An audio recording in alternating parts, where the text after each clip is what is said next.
আজকে pile head যেগুলো ভাঙা হয়েছে ওগুলো মেজারমেন্ট করব। আপনারা সাথে থাকেন, কিভাবে মেজারমেন্ট করে দেখাচ্ছি আপনাদের।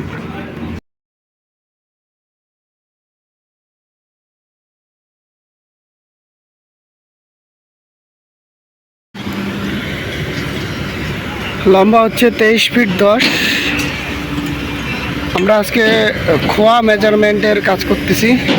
এইখানে যেগুলো ডেব্রিস আছে এগুলো হচ্ছে আপনার মেজারমেন্ট করে তারপরে এগুলো কাজে ব্যবহার করা হয়। কারণ এগুলো যদি পরিমাপ না করা হয় তাহলে যারা ভাঙার কাজ করে তাদের জন্য বিলের জন্য অসুবিধা। তো আমরা আজকে ডেব্রিস মেজারমেন্ট করলাম। এগুলো পাইলেট ভাঙার অংশ। আমরা লং এবং ওয়াইড দুইটাই নিয়েছি। এখন আমরা গভীরতা নিব। এই যে রড একটা খাড়া করে এটার সাথে আমরা মেজারমেন্ট করব। হাইট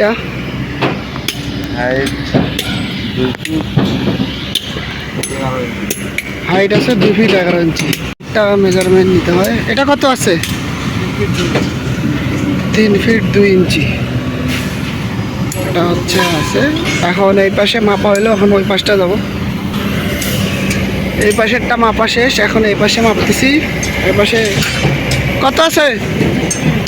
আমরা পাইলের মেজারমেন্ট পেয়ে গেছি। এটা ওয়াইড যেটা, এটা 14 ফিট 10 ইঞ্চি প্লাস 15 ফিট 3 ইঞ্চি এবং 17 ফিট 2 ইঞ্চি। আর লেন্থ এলতে লেন্থ বুঝাইছে, এখানে 23 ফিট 1 ইঞ্চি। আর হাইট যেটা, এটা হচ্ছে আপনার 2 ফিট 11 ইঞ্চি 2 ফিট 10 ইঞ্চি এবং 2 ফিট 10 ইঞ্চি। এরকম করে আমরা আজকের এই ডেব্রিজের মেজারমেন্টটা পেলাম। ধন্যবাদ সবাইকে।